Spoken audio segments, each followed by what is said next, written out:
오늘은 우리가 3번 연속으로 들었던 그 예레미야 설교를 잠시 중단하고 오병이어에 관한 이 예수님의 말씀을 여러분과 나누기를 원합니다. 제가 처음에 이제 예레미야 본문으로 준비했을 때 한 4주 정도 되는 분량을 먼저 미리 좀 준비해 두었었고, 오늘 또 원래 순서대로 가면 나누어야 할 예레미야 본문도 이미 좀 준비가 되어 있었는데, 그런데 이번 주 중에 아침 예배가 누가복음 본문을 했습니다. 근데 그때 이 오병이어 본문 말씀을 한번 나누었었습니다. 근데 오병이어 본문을 또 준비하고 아침에 나누는 가운데 좀 저에게 좀 더 깊이 깨닫는 것들이 많이 있어서 그 아침 예배라는 짧은 시간에 다 나누기에는 좀 아쉬웠습니다. 그래서 오늘 주일에 조금 더 확장해서 나누어야겠다는 마음이 제 안에 들어서 오늘 그 주중에 나누었던 그 본문을 조금 더 확장해서 여러분과 함께 하나님 말씀을 나누기를 원합니다. 오병이어 너무 잘 아는 이야기입니다. 예수님께서 떡 5개, 오병, 이어, 물고기 2마리로 5,000명을 먹이신 기적을 보도하고 있습니다. 복음서는 총 4개가 있고 또 예수님에 대한 각자의 시각이 4개가 담겨져 있는데 예수님의 이적에 관한 말씀들 중에서 마태, 마가, 누가, 요한 4군데 전부 다 나오는 이야기는 없습니다. 딱 하나가 있는데 바로 이 오병이어 사건입니다. 이 오병이어 사건만큼은 예수님의 기적을 4복음서가 모두 다 소개하고 있다는 점에서 각 저자들이, 복음서의 저자들이 이 사건의 의미를 각자가 깊이 느꼈구나라는 것을 생각할 수가 있습니다. 그런데 마태복음, 마가복음, 누가복음, 요한복음에 각각 나와 있는 오병이어 본문들은 복음서가 일반적으로 그렇듯이 각자 다 초점을 맞추고 강조하고 있는 부분들이 다 다릅니다. 그래서 다른 복음서를 보면 마치 다른 이야기인 것처럼 느껴질 때도 있습니다. 저는 오늘은 그 다른 복음서들보다 누가복음에 집중해서 누가복음 안에서 오병이어가 어떤 의미를 가지는지를 여러분과 나누고 싶습니다. 특별히 오늘 본문의 말씀의 의미를 나누기 위해서 저희는 먼저 이 본문의 전후 문맥을 한번 생각해 보면서 오병이어를 생각할 필요가 있습니다. 흥미롭게도요, 오늘 우리가 누가복음 9장 중간 부분을 읽었는데 9장 앞뒤를 읽어보면 각자가 다른 사건들입니다. 그런데 모두 비슷한 문장이 나옵니다. 오병이어의 바로 앞단락에는 이런 말씀이 나오면서 끝나고 있어요. 헤롯이 이르되 요한은 내가 목베었거늘 이제 이런 일이 들리니 이 사람이 누군가 하며 그를 보고자 했다 라는 말이 전문맥의 사건입니다. 당시 로마에서 세웠던 이 유대 분봉왕이 헤롯이었는데, 이 헤롯이 예수님과 제자들이 하는 사역에 대한 소문을 듣게 되었던 거예요. 예수님이 귀신을 쫓아내시고 병을 고치시는 이적을 행한다는 소문이 들렸는데 헤롯에게까지도 들렸던 것입니다. 그런데 그 예수님에 대한 소문을 헤롯 왕이 듣고서 지금 예수님을 만나보고 싶어 했어요. 그러면서 했던 이야기가 바로 이 문장인 거예요. 이 사람이 누구인가? 라는 질문을 던집니다. 그렇다면 오병이어의 후문맥에는 어떤 문장이 있는가? 후문맥에는 이런 말씀이 나옵니다. 예수께서 따로 기도하실 때에 제자들이 주와 함께 있더니 물어 이르시되 무리가 나를 누구라 하느냐? 즉 오늘 오병이어의 이적 말씀 앞에는 예수가 누구인가에 대한 헤롯의 질문이 나왔고, 오병이어 사건 직후에는 사람들이 예수를 누구라고 생각하느냐라는 질문이 나와서 본문 전체가 지금 이런 문학적 구조를 가지고 있는 겁니다. 예수가 누구인가, 예수가 누구인가 사이에 이 오병이어 말씀이 있는 것입니다. 그렇게 생각해 볼 때 오늘 이 누가복음을 기록한 저자는 오병이어 사건을 통해서 이 누가복음 말씀을 읽는 독자들에게 무엇을 가르쳐주고 싶었는가? 앞뒤에 예수님의 정체를 물어보는 문장 사이에 오병이어 사건을 끼워 넣은 형태잖아요. 그래서 예수님의 오병이어 사건은 이런 거예요. 예수님이 누구신가? 그 예수의 정체에 대한 대답으로서 오늘 본문이 기능한다는 것입니다. 그런 점에서 여러분, 저와 여러분 모두는요, 이 오병이어 말씀을 읽으면서요, 우리가 다양한 해석을 할 수 있고 또 각자에게 주시는 개인적이고 주관적인 묵상을 할 수 있습니다. 그러나 일단은 먼저 본문 자체가 드러내는 본문 자체가 먼저 나타내고자 하는 집중하는 부분을 우리가 먼저 고려하면서 이 말씀을 해석할 필요가 있겠습니다. 그것은 바로 예수님은 누구신가? 라는 질문입니다. 오늘 이것을 생각하면서 오늘 오병이어 말씀을 조금 더 상세하게 읽기를 원합니다. 오늘 본문은요, 5천 명의 사람들이 예수님을 따라왔다고 말하면서 이야기가 시작되고 있어요. 근데 예수님이 그 사람들을 많은 사람들을 영접해 주셨다고 기록합니다. 예. 그리고 11절을 보시면요, 주님은 그 사람들에게 하나님 나라 이야기를 하십니다. 예수님은 하나님 나라 이야기의 매니아예요. 이 땅에 오신 게 하나님 나라 이야기를 하려고 오셨고, 틈만 나면 하나님 나라 이야기를 하셨고, 죽으시고 부활하신 다음에 승천하실 때까지 40일 동안 마지막으로 제자들에게 나누셨던 것도 하나님 나라였다고 사도행전이 기록하고 있습니다. 그래서 예수님이 하나님 나라를 전하고 계시는데, 그러다 보니까 벌써 날이 저물었던 거예요. 예수님께서는 시간 가는 줄도 모르고 병든 자들도 고쳐주시고 하나님 나라를 전하고 계시는데, 제자들이 예수님을 못 따라갑니다. 제자들이 걱정이 된 거예요. 날이 저물었기 때문에. 그래서 12제자들이 중간에 예수님께 와서 예수님을 재촉하기 시작합니다. 자, 12절을 보실까요? 여러분들께서 한번 12절 말씀을 한번 소리내셔서 읽어주시겠습니다. 12절 시작.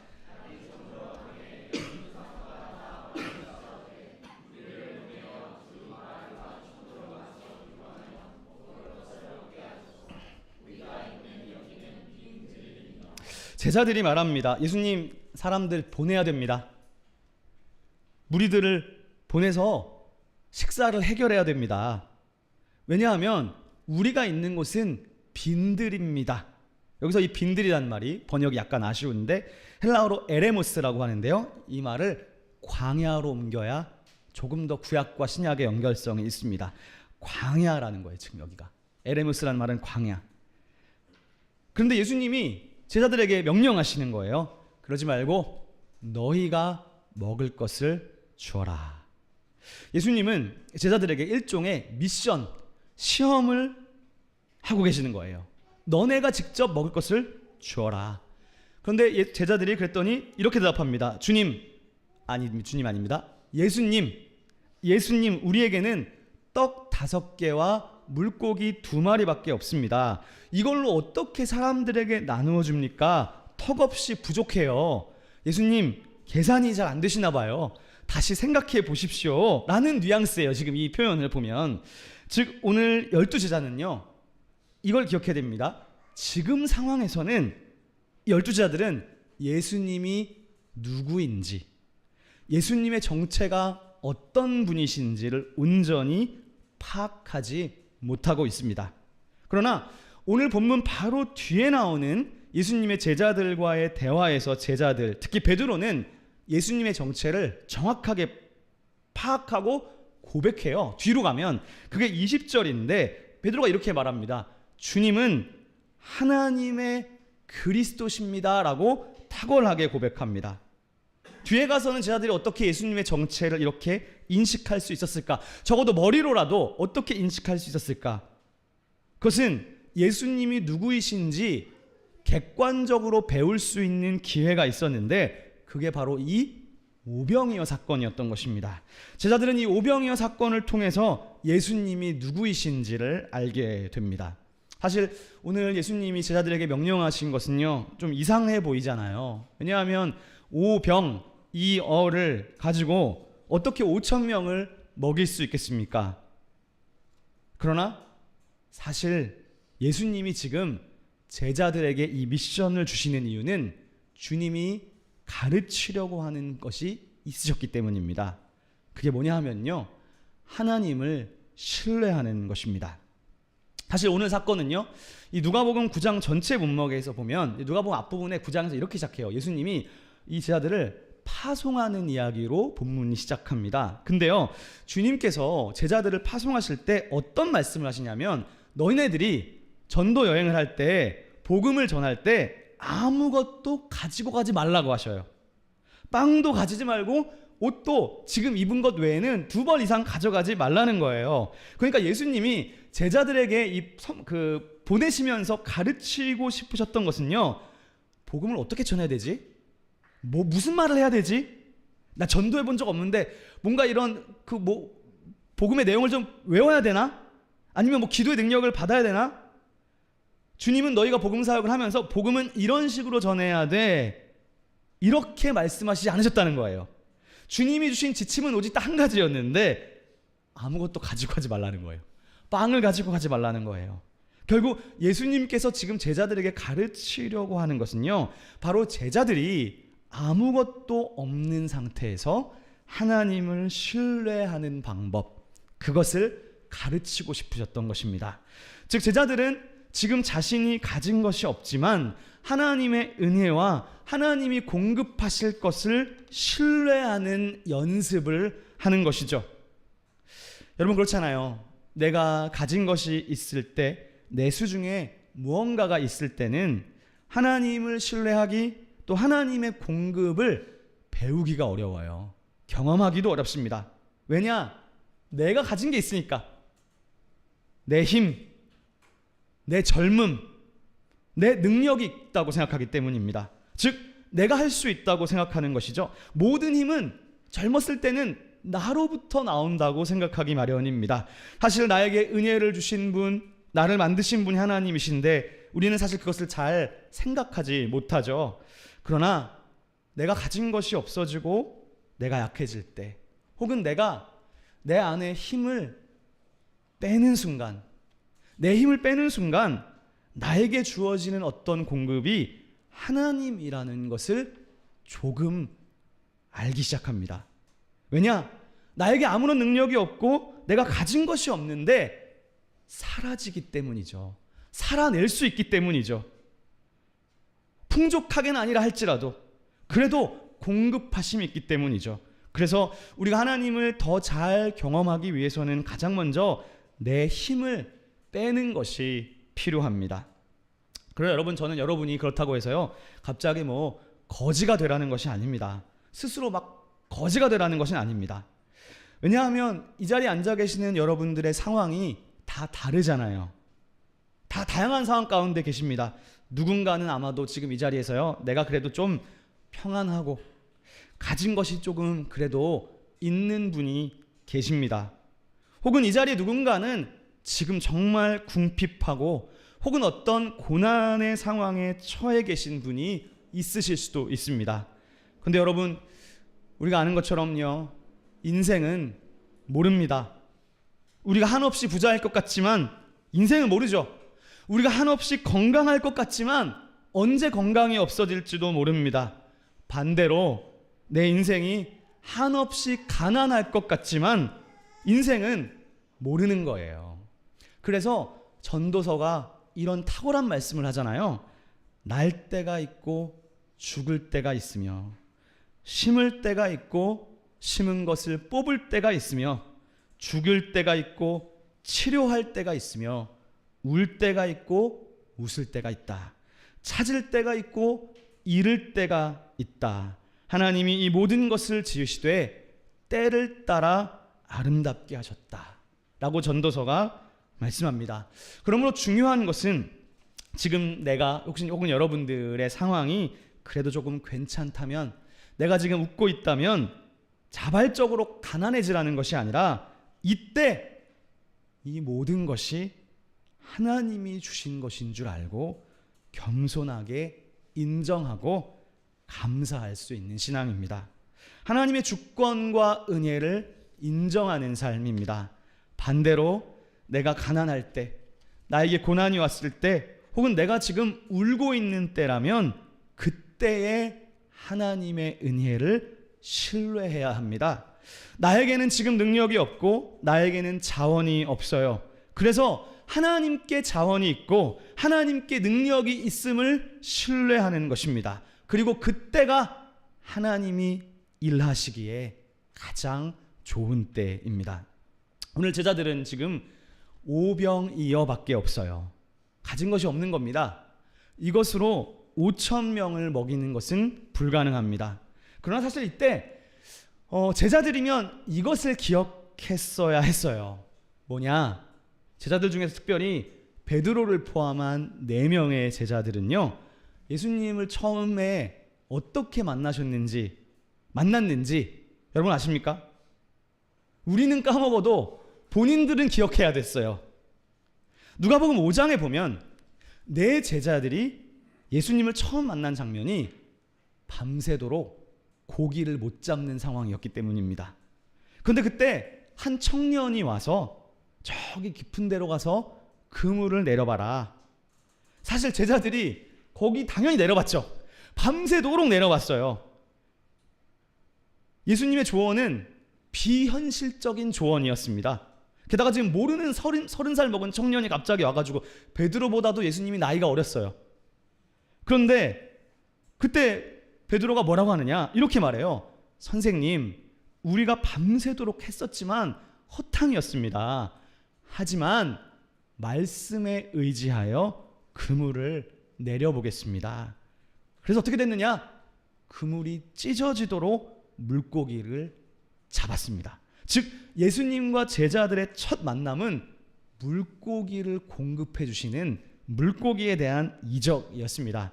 즉 주님이 물고기를 그물이 찢어지도록 공급해 주셨던 그것을, 그 첫 만남을 기억했다면 사실 오늘 이 오병이어 사건에서도 제자들은 그때 그것을 기억해 냈어야 합니다. 예수님께서 그때 우리의 필요를 채우실 수 있었다면 지금은 왜 못하시겠습니까? 그것뿐이 아닙니다. 제자들이요, 구약 성경을 기억해 본다면 오늘 지금 이들이 있는 곳이 에레모스, 광야라고 했잖아요. 구약에서 에레모스가 언급되는 가장 대표적인 본문이 하나님께서 출애굽한 이스라엘에게 광야에서 만나를 내려주셨던 사건이었습니다. 즉 예수님의 경험, 예수님과의 첫 만남, 그리고 그 전에 구약 성경의 말씀까지 생각해 본다면 오늘 제자들이 경험하는 현실에 닥친 장애물의 상황 속에서 예수님을 신뢰해야 하지 않겠습니까? 그래서 제자들은 이 물고기를 보고 비록 오병이어이지만 자기가 처음 만났을 때도 공급받았던 그거를, 그 과거의 은혜를 생각해야 합니다.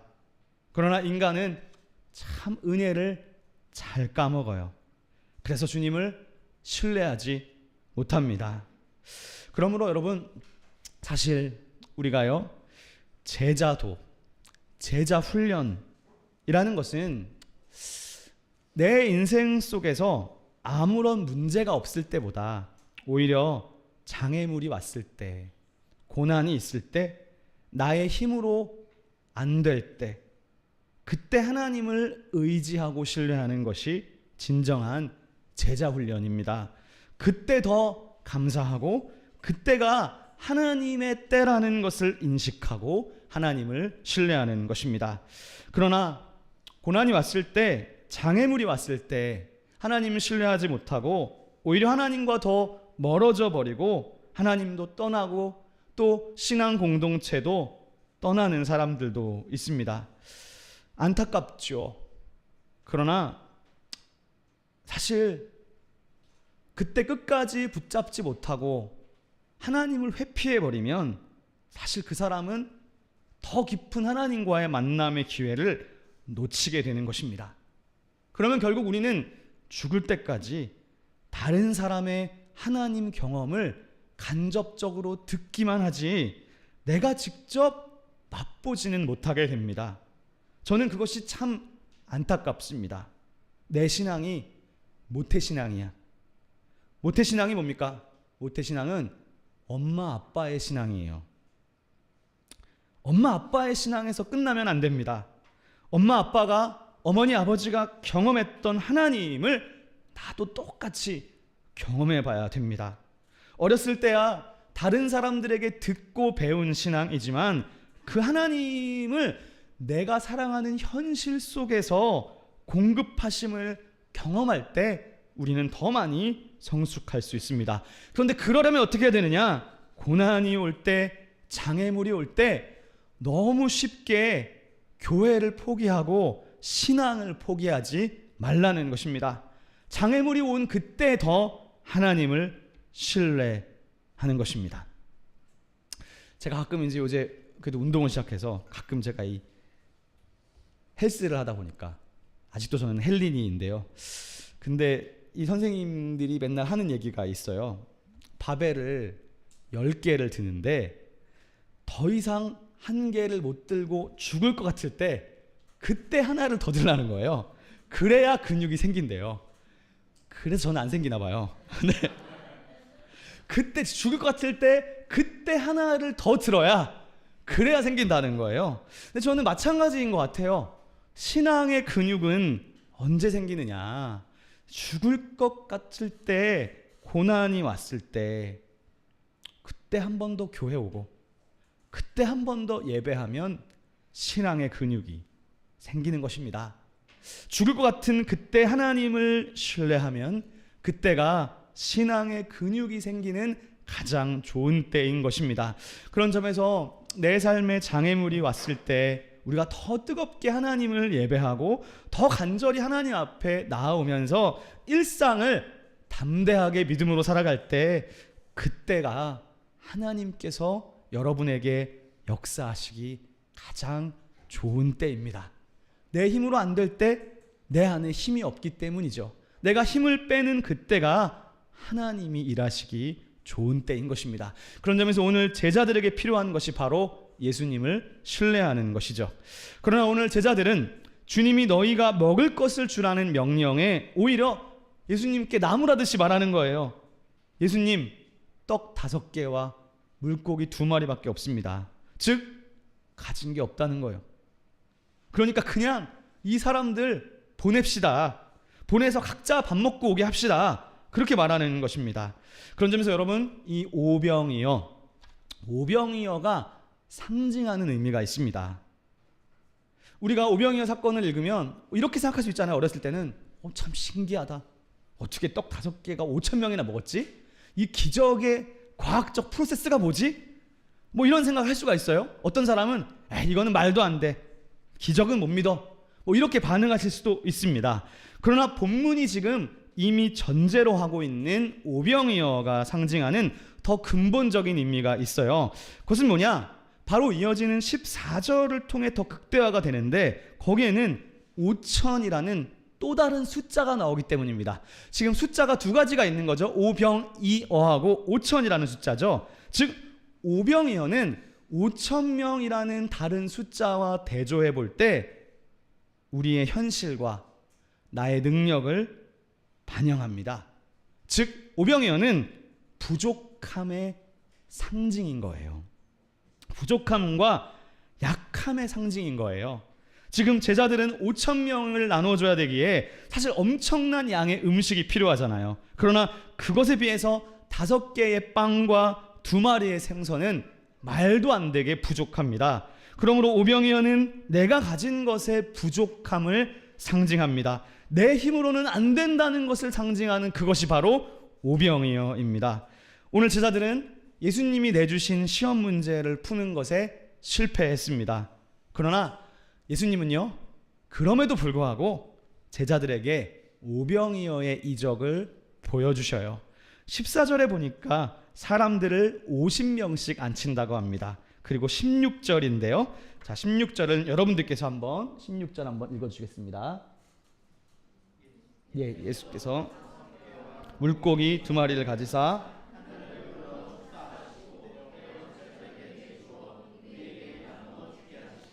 자, 여기서 보니까 예수님이 하늘을 우러러 축사하셨다라고 지금 이야기하고 있습니다. 여러분, 축사가 뭘까요? 세 번역에 일단 이렇게 옮겼어요.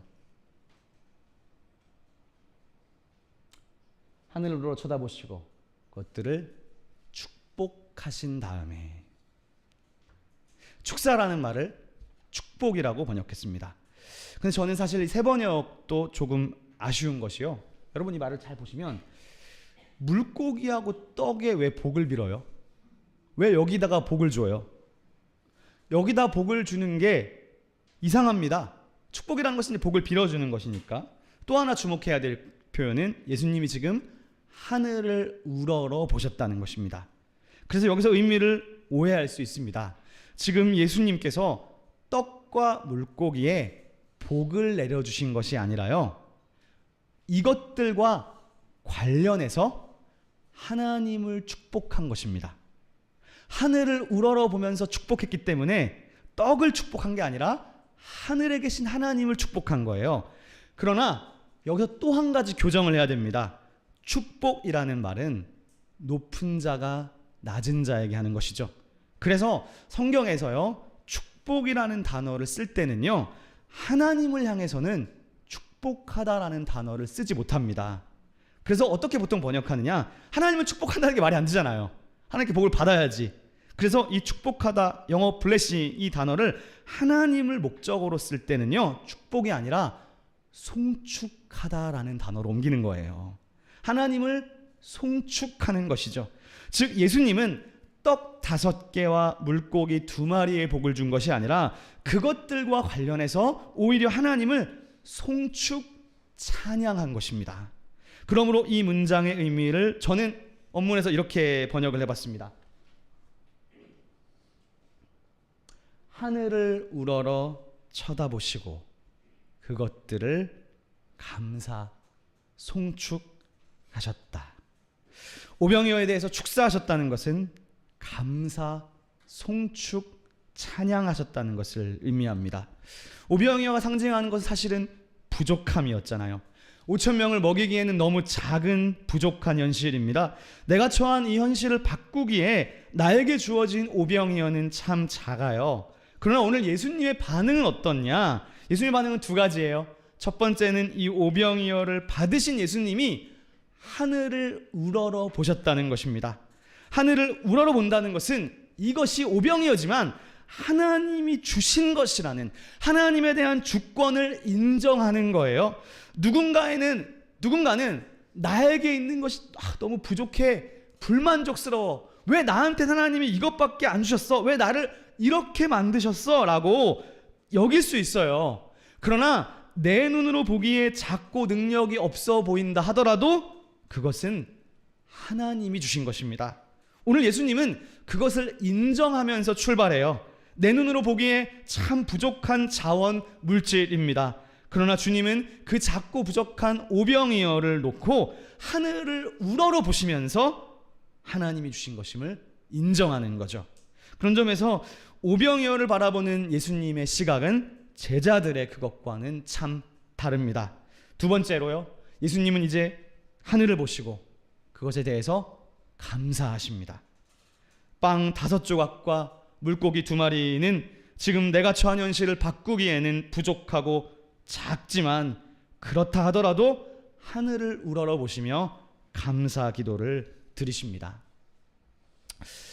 여러분, 오늘 주님께서 이 12 제자들에게 본으로 보여주시는 신앙의 태도가 있습니다. 첫 번째가 바로 하늘을 우러러 보시는 것이었고요. 2번째가요, 감사하시는 것이었습니다. 그런데 제가 생각해 보니까 감사의 종류는 성경 안에서 3가지 정도가 있는 것 같습니다. 첫 번째 감사는요, 나에게 이루어 주신 일에 대한 감사입니다. 이 신앙이 참 귀하죠. 왜냐하면 나에게 어떤 좋은 일 혹은 내가 기도하던 일이 예스로 응답받았을 때 감사한다는 것은요, 나에게 생긴 그 일에 대한 공로를 하나님께 돌리는 것이기 때문에 귀한 거예요. 사실 우리가 이렇게 생각할 수 있잖아요. 내가 잘해서 됐다고 생각할 수 있는데, 내 능력으로 내가 잘해서 된 것이라고 생각할 수 있는데, 이 영광을 하나님께로, 이 공로를 하나님께로 돌리는 것이 감사잖아요. 그런 점에서 감사하는 신앙은 결국 하나님의 주권을 인정한다는 신앙의 기초입니다. 받은 복을 세어봐라 찬송가가 있잖아요. 내 삶을 돌아보는 거죠. 그러면 고난 가운데도 감사할 수 있는 것이 있습니다. 그런 점에서 감사하는 사람은 하나님의 일하심을 더 많이 민감하게 받아들일 수 있는 거죠. 여러분, 80년, 90년대에 신앙생활 하신 분들이 혹시 여기 계십니까? 8, 90년대. 저는 90년대에 이제 고등부, 중고등부 시절이었었는데, 그 당시에 이제 90년대에 이제 교회에 가면 전도사님이 봉헌 기도를 하셔요. 모든 교회가 다 그랬어요. 그런데 이 봉헌자가 헌금한 것에, 특별히 이제 봉투에 넣은 것이 있잖아요. 그거를 봉헌자가 따로 분류를 해서 가지고 앞으로 나왔어요. 그러면 그 전도사님이 그 중에 이제 봉투에 쓰여져 있는 감사의 고백들을 예배 때 다 읽으셨어요. 예배가 길어지죠. 봉헌기도 시간이 굉장히 길어지죠. 전사님, 목사님이 다 일일이 다 읽으면서 하나님께 기도하셨습니다. 전도사님이. 근데 어느 순간부터 교회 안에 봉헌기도할 때 그 문화가 사라졌어요. 사람들이 너무 많아서 그런 건가? 아니면 목회자가 일일이 다 앞에 서 있는 게 귀찮아져서 그런 건지, 아니면 감사의 개인 프라이버시 때문에 그런 건지, 그런 문화가 점점 없어졌습니다.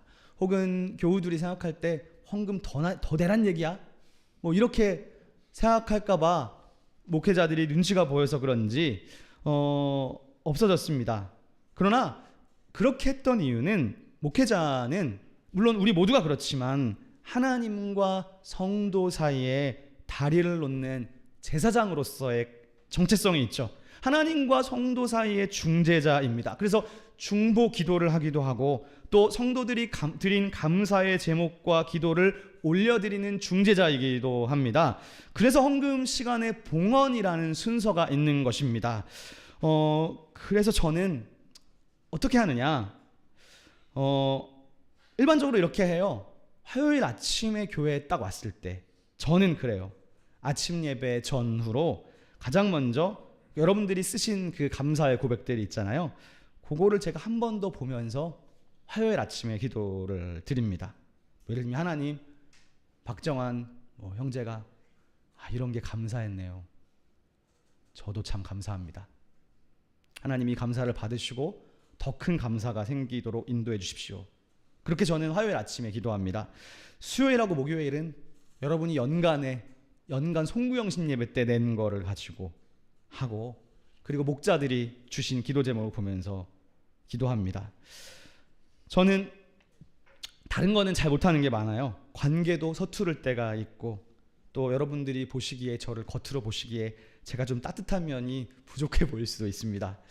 그러나 제가 다른 것들은 좀 서툴다 하더라도 저는 일상에서 작지만 꾸준하게 하는 건 잘합니다. 저는 제 하루의 일과에 저만의 기도 루틴이 있습니다. 일주일간의 루틴이 있습니다. 월요일 루틴, 화요일 기도 루틴이 있습니다. 저는 여러분들께서 하나님 앞에 감사를 표하실 때, 제가 교회에서 가끔 얘기하지만 1,000원 내셔도 됩니다. 1,000원이면 커피값도 안 되잖아요. 그러나 그냥 드리지 마시고, 여러분이 한 주 동안 하나님께서 여러분에게 어떤 일을 행하셨는지 머릿속으로는 있어도 봉투에 기도 고백을 꼭 쓰십시오. 제가 보고서 한 번 더 기도하는 것도 있지만, 그것이 아니라 여러분이 씀으로 인해서 하나님이 나에게 행하신 일들을 다시 한 번 더 되새길 수 있습니다. 돈의 숫자보다 더 중요한 것은 하늘을 우러러 볼 수 있는 믿음입니다. 돈이 없으면 빈 봉투라도 내세요. 제가요, 저희 교회에서 8년째 그런 사람이 한 번 있었어요. 송구영신 현금 봉투에 빈 봉투를 내서 기도 제목만 작성하신 분이 있었어요. 근데 저는 이제 그걸 모르잖아요. 근데 재정부장님이 저한테 와서 얘기하는 거예요. 목사님 이거 어떻게 해야 돼요? 저한테 그러는 거예요. 그분이 하신 말이에요. 받아줘야 돼요, 말아줘야 돼요, 이제 그러는 거예요. 그래서 제가 어떻게 했느냐, 제 돈을 대신해서 봉투에 넣습니다. 제 돈 5만 원을 넣습니다. 뭐 그렇잖아요. 예수님이 내 죄를 대신해서 죽으셨는데 헌금도 목사가 대신 낼 수 있죠. 저는 그것보다 더 중요한 것이 우리 안에 감사할 수 있는 신앙을 기르는 거예요. 저는 여러분이 온라인으로 하신다 하더라도요, 봉투에 빈 봉투 내시면서 거기에 꼭 감사의 고백과 제목을 드리시기를 바랍니다. 그런데요, 그 다음 차원이 있습니다. 또 다른 감사의 차원은요, 이루실 것에 대한 믿음에 감사합니다. 하나님이 나를 인도하실 것, 성취하실 것을 믿고 미리 감사하는 거죠. 이게 다음 단계의 감사입니다. 그런데 우리 교회도 이미 그렇게 하시는 분들이 있어요. 저는 이 두 번째 차원의 감사를 이렇게 표현합니다. 고난 중의 감사. 다른 말로 시간을 거스르는 감사라고 저는 표현합니다. 시간의 체계를 거스르는 감사인 것이죠. 이미 아직 우리가 살아가는 물리적 현실 속에는 아직 이것이 성취되지 않았지만 이미 미리 믿고 시간을 거슬러서 먼저 감사하는 것입니다. 제가 보니까 이런 시간을 거스르는 감사와 찬양이 어디에 나오느냐? 시편에 나오더라고요. 시편의 다윗과 기자들이 바로 이들의 신앙이 시간을 거스르는 감사요 찬양이었습니다. 주님 주실 줄 믿고 미리 감사하는 겁니다. 이것이 그 다음 차원의 감사입니다. 저는 여러분들께서 미리 감사하는 것도 실천해 보시기를 권면합니다. 그리고 미리 감사는 어떻게 보면 하나님으로 하여금 더 강력한 압박의 차원이죠. 아니 얘가 미리 감사하네. 내가 안 그래도 나의 때에 저 김집사에게 좋은 길을 보여주려고 하는데 근데 하나님이 정해놓은 시간이 아직 좀 남았는데 근데 저 김집사가 미리 감사하네.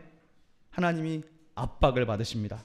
기도가 응답되지도 않았는데 벌써 성급하게 감사하는 그 사람을 하나님이 보시고 내가 빨리 들어줘야지 라고도 하나님이 생각하시겠지만 사실 하나님 보시기에 얼마나 귀하고 사랑스럽게 느껴지시겠습니까? 하나님 마음이 그런 것이죠.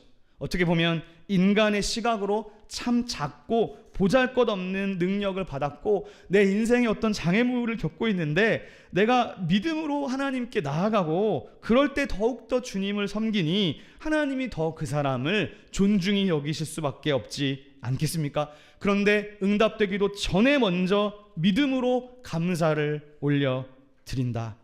저는 오늘 이것이 바로 예수님이 보여주시는 신앙의 태도였다.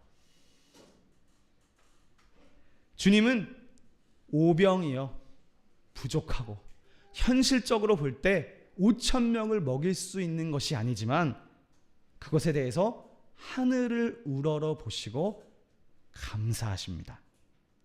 주님은 오병이어를 가지고서 불평불만하는 것이 아니라 하늘을 우러러 감사하십니다. 그랬더니 오병이어의 역사가 나타나는 것입니다. 마지막 세 번째 감사의 신앙이 있습니다. 그 다음 차원의 감사의 신앙은 뭐냐? 그리 아니하실지라도의 감사입니다. 저는 그리 아니하실지라도 이것은 하나님의 주권을 신뢰하는 것의 최고봉이 아닌가 싶습니다. 그리 아니하실지라도 감사해요는요, 이미 성취되지 않았는데도 먼저 이루실 것을 믿고 감사하는 것이 2단계 신앙인데, 그리 아니하실지라도는 내가 지금 하나님 앞에 간구하는 것이요, 내가 바라는 방식대로, 내가 원하는 방식대로 성취되지 않는다 하더라도 그래도 감사하겠다는 거잖아요. 여러분, 이 신앙을 저는 이렇게 정의합니다. 거절의 주 되심. 거절의 주 되심입니다. 거절의 주 되심은 그리 아니하실지라도의 신앙입니다. 이걸 처음 말한 사람이 구약 성경에서 다니엘의 세 친구들이었습니다. 잘 아시잖아요. 유명한 얘기잖아요. 하나님을 예배하는 것을 금지하고 바벨론의 신상에 절하라고 하는 위협 속에서 네가 우상에 절하지 않으면 내가 너희들을 풀무불에 던져놓겠다라고 할 때 이 친구들이 뭐라고 신앙 고백하죠? 너희들이 우리를 풀무불에 던진다 하더라도 하나님이 우리를 건져내 주실 것입니다 라는 엄청난 신앙 고백을 해요. 그런데 그 다음에 이렇게 말하는 거예요. 그리 아니하실지라도 저는 하나님만을 예배할 것입니다. 이게 그리 아니하실지라도 거절의 주 되심이에요. 이 신앙에는 이런 본질이 담겨 있어요. 내가 원하는 방향이 이겁니다. 그런데 이 기도에 내가 원하는 방향이 이건데 하나님은 no라고 하신 거예요. 그것도 응답이죠. 그런데 그 no에 대한 하나님의 주 되심을 인정하는 거예요. 그 신앙의 바탕에는 내 기도가 거절되었으니까 내 마음이 기쁘지 않고 기분이 나쁠 수 있어요. 예스라는 응답이 오면 좋겠지만 예스가 아닐 때보다 당연히 기분이 안 좋죠. 그러나 그때 하나님을 신뢰하는 것입니다. 하나님이 신실하시니까 노가 나에게 더 좋은 거겠지. 나는 내 앞길도 잘 모르지만 하나님은 과거와 현재와 미래에 계시는 하나님이시니까 나보다 더 잘 아시는 하나님께서 지금 나에게 가장 필요한 것을 주셨겠지 라고 그 주되심을 인정하는 것입니다. 그래서 지금 거절되는 것이 더 좋은 것일 수 있는 거죠.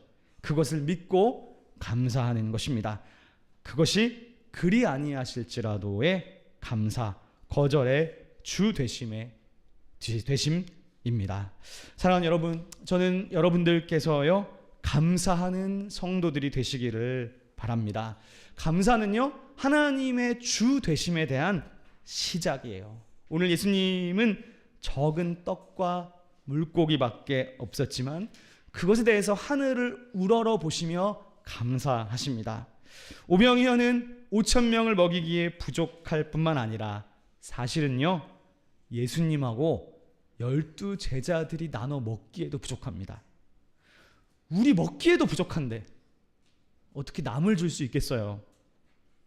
그러니까 제자들이 말하는 거죠. 사람들 보냅시다. 우리 먹기도 부족합니다. 그러나 주님은 우리 식구들 먹기에도 부족한 그 오병이어에 대해서 하늘을 우러러 감사하십니다. 여러분, 예수님이 아셨을까요? 내가 나눠줄 때마다 계속 떡이 나온다는 걸 스스로 알고 계셨을까요? 저는 아셨을 수도 있고 모르셨을 수도 있다고 생각합니다.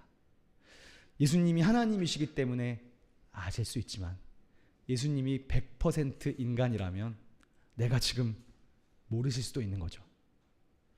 만약에 모른다면 더 큰 믿음인 거죠.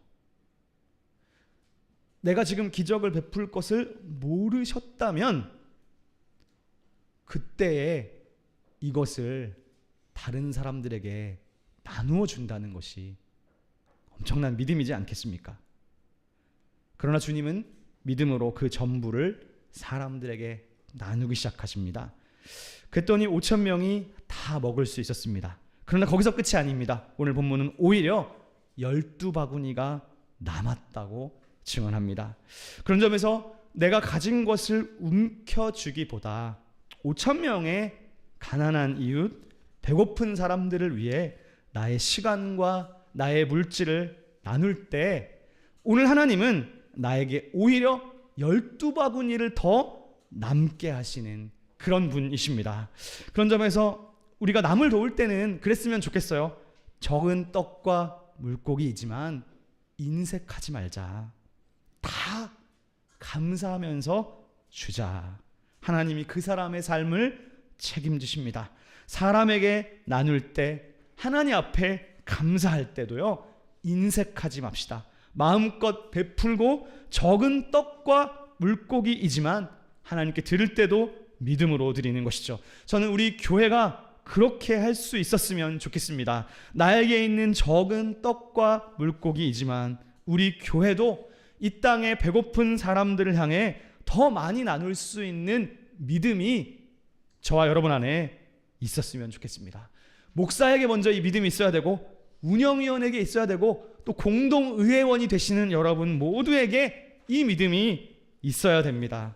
그럴 때 더 하나님을 경험할 수 있고 오병이어로 5,000명을 먹일 수 있는 그 하나님의 역사를 볼 수 있는 것입니다. 오병이어에 대한 불평과 불만이 아니라 오히려 오병이어를 가지고 하늘을 우러러 감사하고 그것마저도 내 옆에 앞뒤에 가난한 이웃을 향해 비워버릴 때 그때가 하나님의 때입니다. 그때가 하나님이 일하실 때입니다. 바울이 고백하잖아요. 내가 약한 그때가 하나님의 강함이라. 나는 약하지만 오병이어 가진 것이 없지만 그때가 하나님의 강하심을 드러낼 수 있는 때다. 내 주관, 내 힘, 내 뜻이 너무 강하면 하나님이 일하시기 어렵습니다. 하나님이 일하시기 가장 좋은 때는 내 것을 하나님께 사람들에게 드리고 나눠서 내 힘이 빠졌을 때, 그래서 하나님밖에 의지할 수 없는,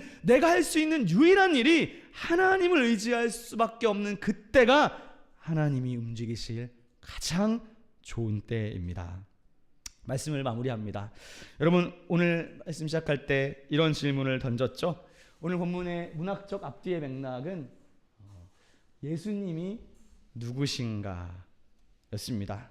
결국 오늘 본문에서 예수님은 어떤 분이신가요?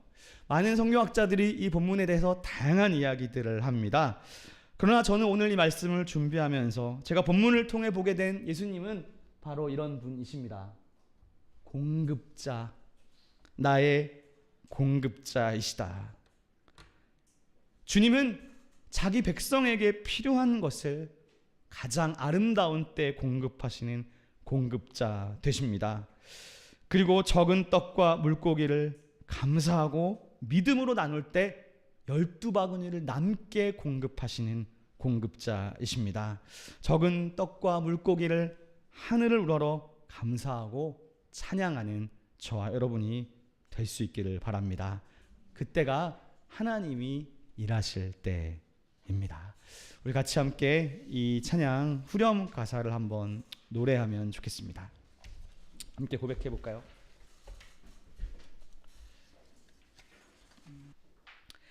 여호와는 내게 복을 주시고 너를 지키시기를 원하며, 여호와는 그 얼굴을 내게 비추사 은혜 베푸시기를 원하며, 여호와는 그 얼굴을 내게로 향하여 드사 평강 주시기를 원하노라. 아멘.